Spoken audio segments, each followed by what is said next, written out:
Hello, my name is Andy and I am the Village Idiot. I'm armed with a car and a GoPro and an unhealthy amount of time on my hands. I'm using that time to attempt to visit every civil parish in England. You're watching the East Riding of Yorkshire series. Together with the unparished city of Hull, it forms the county of the same name. There's 172 parishes here. Which one are we in today?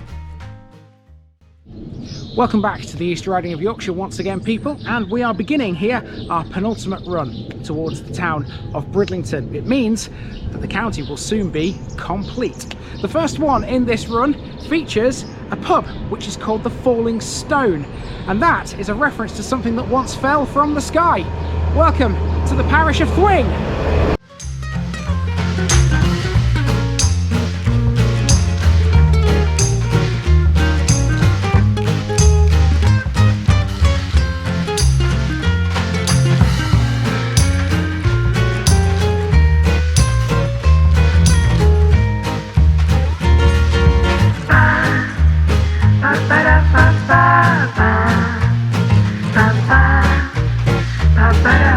Here's my disclaimer for people who may be watching me for the first time. I say things as I would in my native accent and dialect.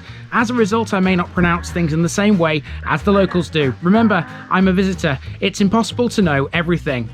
Leave me a comment, spin me a like and bash that subscribe button. Let's get to today's parish video.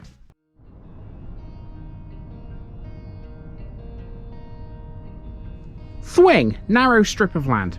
This week in the East Riding we're in a place called Thwing, a farming settlement predominantly, but a place which has just as much to do with the heavens above as it does with the land around it.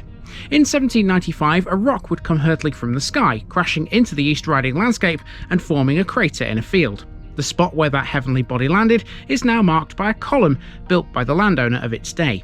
The event would go on to inspire several works of literature and films, but it would also ensure that Thwing had a place on the map.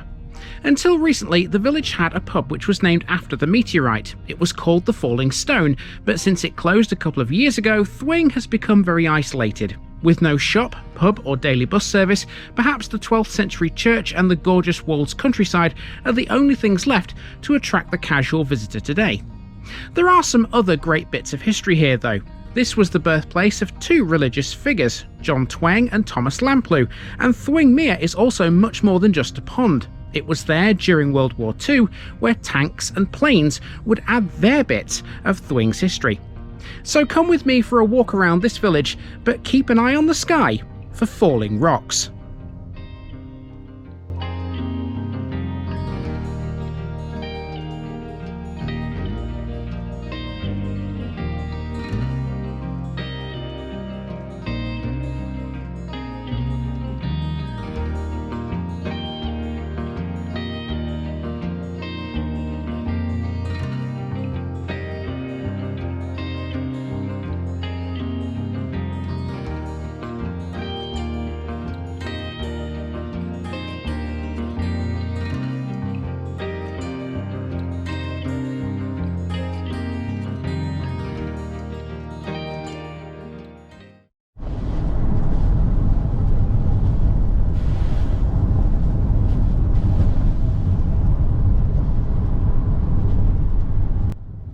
Although everything we're about to see in this episode is within the boundaries of Thwing, the parish council terms itself Thwing and Octon, and this place is the reason why. Octon is a separate small hamlet west of the main village. There's not much to it, and what little there is here is generally off limits to us anyway. Octon lies on a narrow single-track lane, virtually in the same position as a now lost medieval village which would have been here centuries ago. The remains of that village's church, which was dedicated to St Michael, and some other buildings can still be seen as earthworks. They were scheduled as ancient monuments in 1994. The village is thought likely to have been depopulated as a result of the Black Death. Octon has an old farmhouse dating from the 17th century. It's a crook-framed longhouse which is Grade 2 listed. Thomas Lamplugh, the former Archbishop of York, was born in Octon in 1614. There's more on him later. If you drive west along the road you meet at the end of the lane, you'll pass by two massive radio masts. The first was built in 1976 and the second, a much better equipped version, replaced it in 1998. The top is 210 metres above sea level, meaning signals can be transmitted from it to places as far away as Norwich and Newcastle. And next to them is the East Riding Crematorium. This has been here since May 1997. The plan was to drive into this and have a look at it a bit more, but judging by the amount of cars and people around, there was a service in progress. No matter, there's links below. This whole area, by the way, is known as Octon Cross.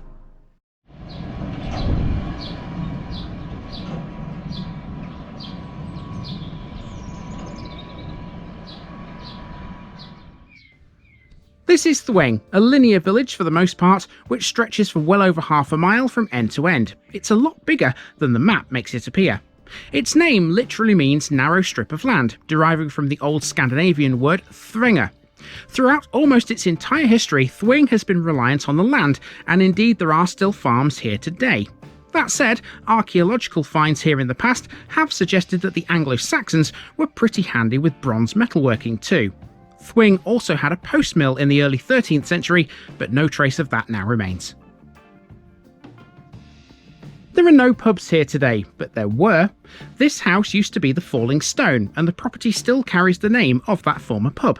The Falling Stone was so named thanks to a meteorite, which fell from the heavens in 1795, landing in a field north of the village in the vicinity of walled Cottage. The Falling Stone closed its doors a couple of years ago, despite some local protests. It was previously known as the Rampant Horse, and before 1976 as the Raincliffe Arms. As for the Meteorite, we'll talk a bit more about that later, because there is a second landmark in the parish that's related to it. With no pub any longer, amenities here are severely limited. There is still a phone box which has a defib machine, but the loss of the pub drastically altered the character of Thwing. This is a village that has no shop or post office, and so barring the church, the pub was effectively its best used communal venue. Thwing is now much more isolated, but I guess the upside to that is an increase in its tranquility. I suppose that's always nice. In any event, our next job was to get the parish ticked off, and we can do that right here, thanks to this notice board on the back of the local bus shelter. And a daily bus is also something Thwing also no longer has. There is one service, the 524, but it only calls here twice on Wednesdays, linking the village to Bridlington. I'm not doing a very good job of selling this one right now, am I? Well, fortunately, Thwing does still have a few bits. On Octon Road, we pass the Thwing and Octon playing fields. These are managed by a not-for-profit charity who raise funds via events at various local venues, including the community hall at nearby Foxholes. From here, Octon Road is all residential, so we need to get off this lane and head north again. To do that, we're using a handy path which provides a route back onto Main Street, and after squeezing through these buildings, we come to a former chapel. This was Wesleyan, and they had a presence in the village from at least the early 1800s. Their original chapel was built around 1810, but then rebuilt and enlarged in 1839. This is the resulting building, which still stands today, now converted into a cracking little dwelling. Thwing also had a primitive Methodist chapel too. It was built in 1840, closed in the early 1930s, and was demolished sometime before the onset of World War II. So I've just had my first sight of the church here in Thwing, through the garden of this house here, Pebble Dash Cottage. What a great name for a house that is. So we've got to take a left turn here up to the church. It will form a loop then around the rest of Thwing and take us back to where we began.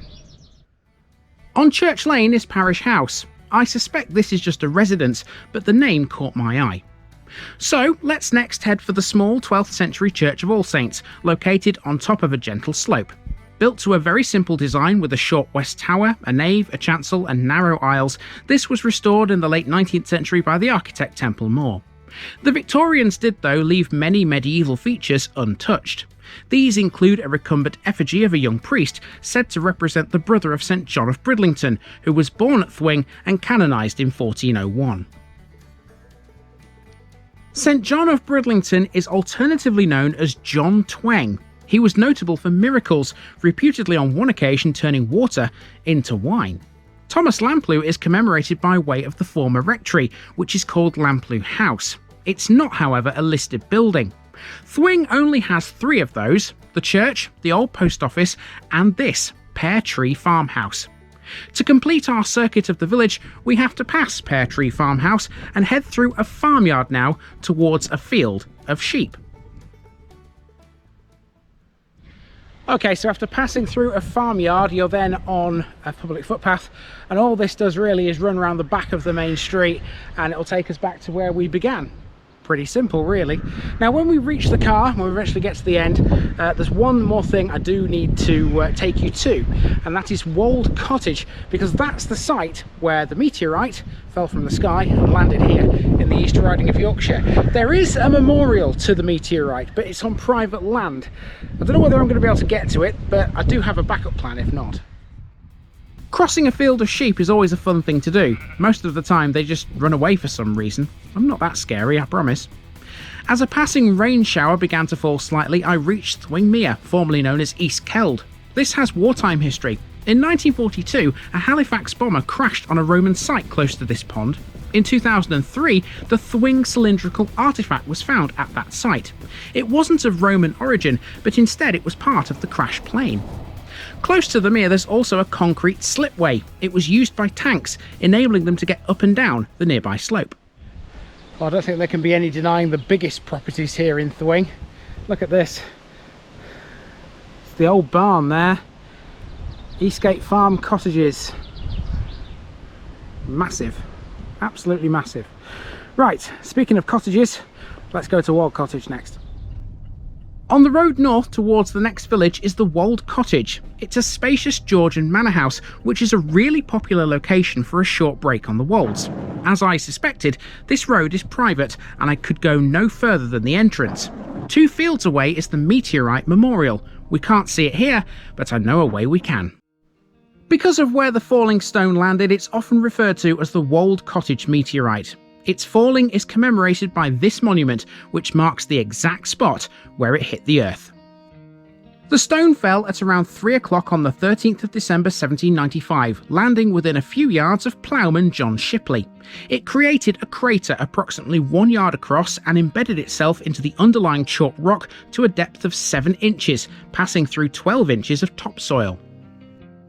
The stone initially weighed 56 pounds. It's not here anymore. It was acquired by the British Museum in 1835 and can be seen today in London's Natural History Museum. The owner of the land at the time was Major Edward Topham, a well-known public figure, ex-soldier and playwright. He was also a newspaper proprietor, and as any good journalist would be today, you can bet he was all over this. It was he who erected the monument, a structure built of brick some 4 foot square and 25 foot high, with a plaque on one face. The Wolds Cottage meteorite was the largest meteorite observed to fall in Britain, and is the second largest recorded in Europe. The event was used by the science fiction writer Philip Jose Farmer as the basis for a literary premise commonly referred to as the Wold-Newton family.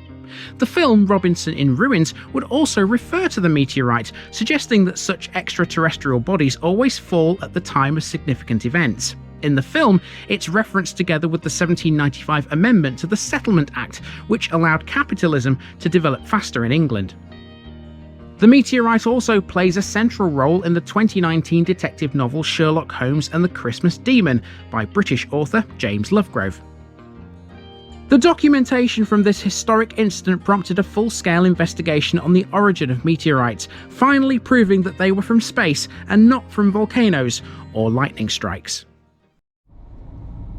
And that will do us for the parish of Thwing. It's not every day you come across a village whose history is centred around a celestial body, but wasn't that a fascinating tale?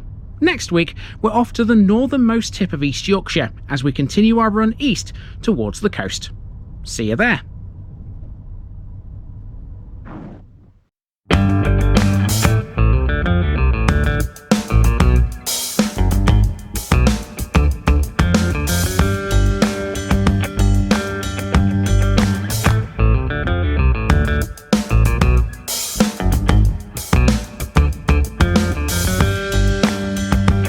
Thanks for watching this video, folks. Don't forget to like this episode if you haven't already. It really makes a difference with YouTube. If you're new here, subscribe to the channel for more videos like this, and give us a share too if you've got friends who'd like it.